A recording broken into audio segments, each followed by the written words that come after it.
নমস্কার। উৎসব শেষ। আমরা অনেক সময় উৎসব করে ফতুর হয়ে যাই। ঋণ শোধ করতেই দিন বয়ে যায়।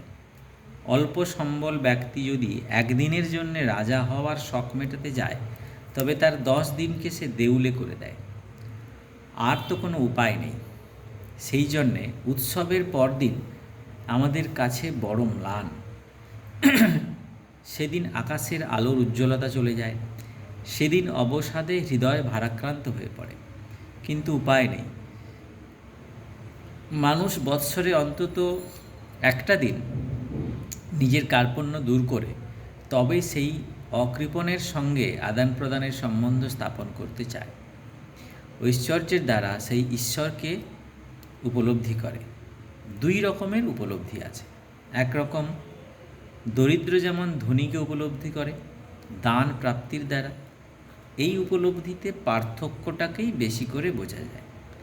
আর এক রকম উপলব্ধি হচ্ছে সমকক্ষতার উপলব্ধি। সেই স্থলে আমাকে দ্বারের বাইরে বসে থাকতে হয় না, কতকটা এক জাজিমে বসা চলে।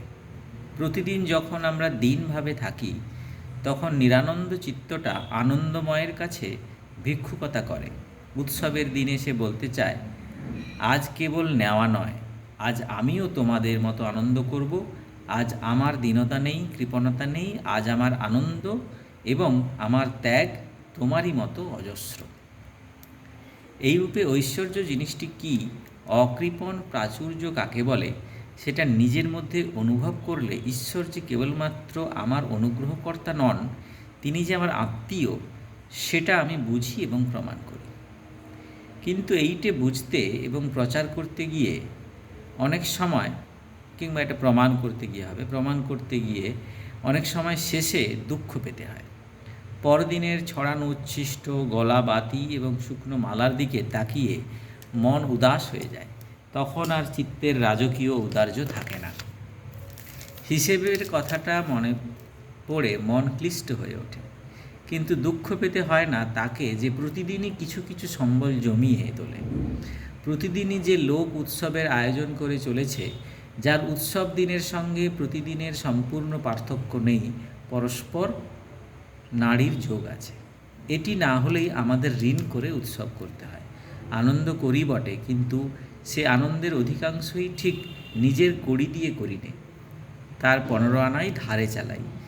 লোক সমাগম করে থেকে ধার করি, ফুলের মালা থেকে, আলো থেকে, সাজসজ্জা থেকে ধার করি, গান থেকে, বাজনা থেকে, বক্তৃতা থেকে ধার নিই। সেদিনকার উত্তেজনায় চেতনাই থাকে না যে ধারে চালাচ্ছি। পরদিন যখন ফুল শুকোয়, আলো নেভে, লোক চলে যায়, তখন দেনার প্রকাণ্ড শূন্যতাটা চোখে পড়ে, হৃদয়কে ব্যাকুল করে। আমাদের এই দৈন্যবশতই উৎসব দেবতাকে আমরা উৎসবের সঙ্গে সঙ্গেই বিসর্জন দিয়ে বসি। উৎসবের অধিপতিকে প্রতিদিনের সিংহাসনে বসাবার কোনো আয়োজন করি না। আমাদের সৌভাগ্য এই যে আমরা কয়েকজন প্রতিদিন প্রত্যুষে এই মন্দির প্রাঙ্গণে একত্রে মিলে কিছু কিছু জমাচ্ছিল। আমরা এই উৎসবের মেলায় একেবারেই রবাহত বিদেশির মতো জুটিনি। আমাদের প্রতিদিনের সকালবেলার সবকটি হাতে হাতেই বাজে খরচ হয়ে যায়নি। আমরা উৎসবকর্তাকে বোধ করি বলতে পেরেছি যে, তোমার সঙ্গে আমার কিছু পরিচয় আছে, তোমার নিমন্ত্রণ আমি পেয়েছি। তারপরে আমাদের উৎসবকে হঠাৎ করে একদিনেই সাঙ্গ করে দেব না। এই উৎসবকে আমাদের দৈনিক উৎসবের মধ্যে প্রবাহিত করে দেব। প্রতিদিন প্রাতঃকালেই আমাদের 10 জনের এই উৎসব চলতে থাকবে।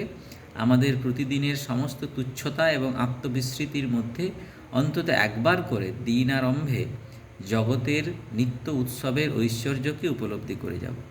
যখন প্রত্যহই উষা তার আলোকটি হাতে করে পূর্ব দিকের প্রান্তে এসে দাঁড়াবেন, তখন আমরা কয়জনেই স্তব্ধ হয়ে বসে অনুভব করব আমাদের প্রত্যেক দিনই মহিমান্বিত, ঐশ্বর্যময়। আমাদের জীবনের তুচ্ছতা তাকে লেশমাত্র মলিন করেনি। প্রতিদিনই সে নবীন, সে উজ্জ্বল, সে পরমাশ্চর্য। তার হাতের অমৃত পাত্র একেবারে উপুড় করে ঢেলেও তার এক বিন্দুও ক্ষয় হয় না। নমস্কার।